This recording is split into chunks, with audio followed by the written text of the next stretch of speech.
n'y a pas de problème parce que tout est vérifié, il y a tellement de superviseurs que de contrôleurs. Exceptionnel.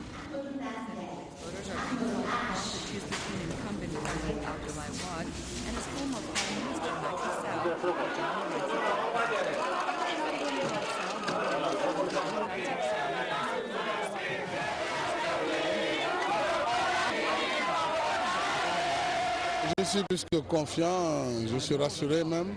Si les choses continuent à se passer correctement, je pense que, Inch'Allah, l'aide de Dieu, nous gagnerons cette élection. This election has turned into a kind of anti-Wad referendum.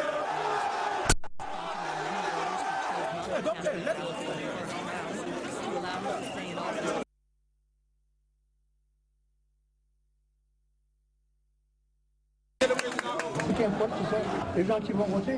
Pour cela, ils se sont manifestés à tous les niveaux, département, région et même au niveau national, pour dire qu'ils votent pour moi.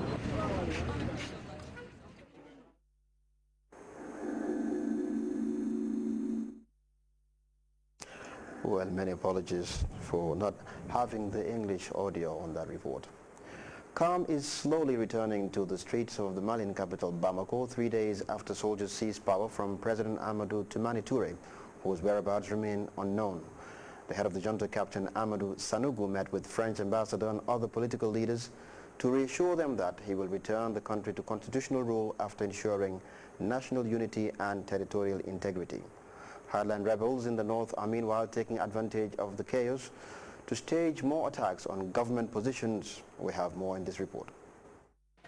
Life appears to be returning to normal in Mali's capital, Bamako, despite a recent coup d'etat. In the central market, vendors have come back, even if business is a little slower than usual. At the beginning, we were afraid, but soldiers encouraged us, saying that we could sell our produce without fear. Looting took place during the first hours of the coup. The military junta quickly made efforts to restore order, but traders say they're feeling the effects of the closed borders. After the coup, we were the first victims of the situation because we worked in the field of perishable goods. Presently, as we speak, we have 5 trucks blocked at Bobo with avocados. In the morning, drivers queued to refuel. The day before, the military spokesman had called for all petrol stations to reopen, and police were dispatched to prevent looting. We're monitoring nearly all the service stations. It's really just so citizens can get what they need and to ensure that order is maintained in the district. The National Committee for the Restoration of Democracy in the State has been trying to consolidate its power. Yesterday, its leader, Captain Amadou Sanougou, hosted the French ambassador and several other political figures. But there are fears that the Tuareg rebellion in the north of the country is gathering momentum. One of its factions, the Islamist group Ansar Dine, announced it was preparing to take the town of Kidal. But Mali's army claims it fended off the attack. Rebel soldiers cite the government's inability to quash the separatist rebellion as the reason for the coup. The United States President Barack Obama has urged China to restrain its communist neighbor, North Korea, after Pyongyang threatened to launch a satellite into orbit to mark the centenary of its founding father, Kim Il-sung. The appeal comes in the wake of a 2-day summit on nuclear security focusing on means of preventing nuclear material falling into criminal hands. Let's take a look at this report for more on that.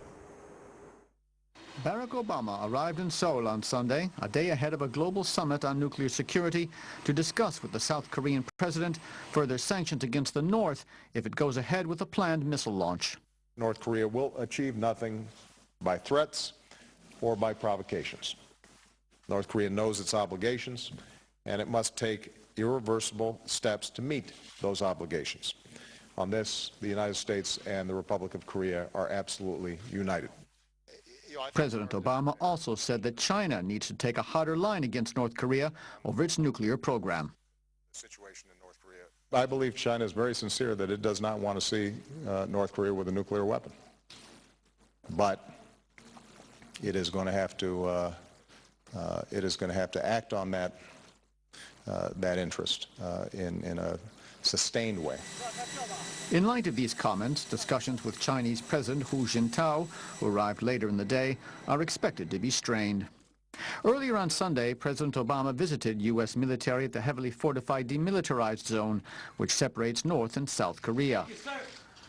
Meanwhile, in Pyongyang, North Koreans marked the end of the 100 days of official mourning for the leader Kim Jong-il. Since his death in December, there has been no sign of change in the country's nuclear policy. The launch of a satellite on April 12th has been criticized by the U.S. and South Korea, which accuses the North of breaking an agreement to curb its nuclear activities and end ballistics tests in return for food aid. On Monday, 53 countries will meet in Seoul for a two-day summit on nuclear security. The focus will mainly be on preventing criminal and militant groups from acquiring nuclear weapons.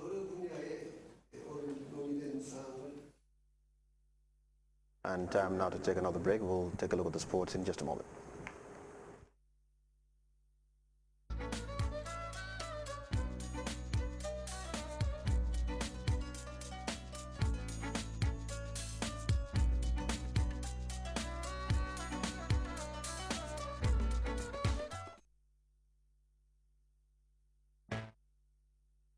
News to the sports now. Gamtel Football Club have this evening defeated Real de Bamako by a goal to nil at the Independence Stadium in the first leg of the final round of qualifiers for a place in the group stages of the CAF Confederation Cup.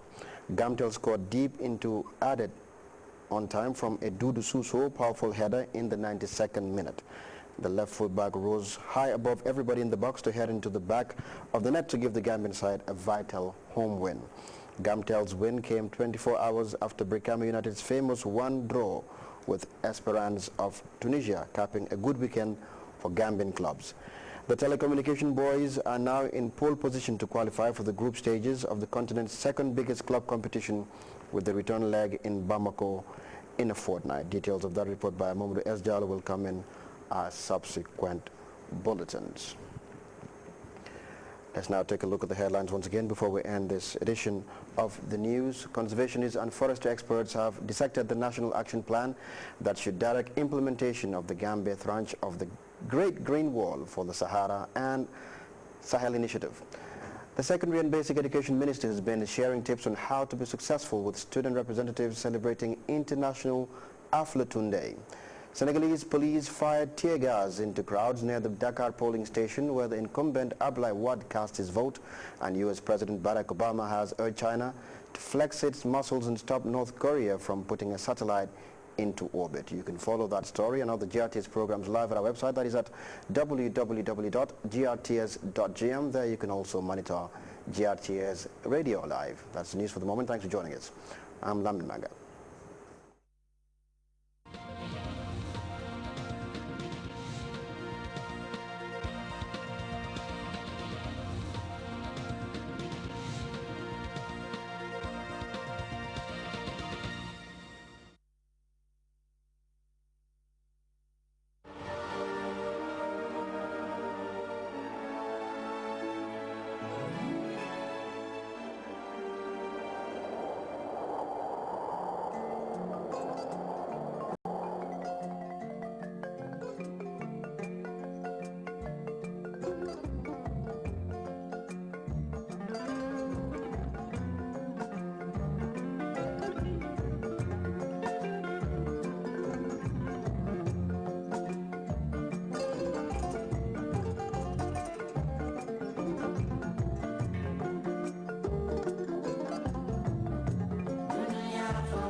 Discover the smiling coast of Africa.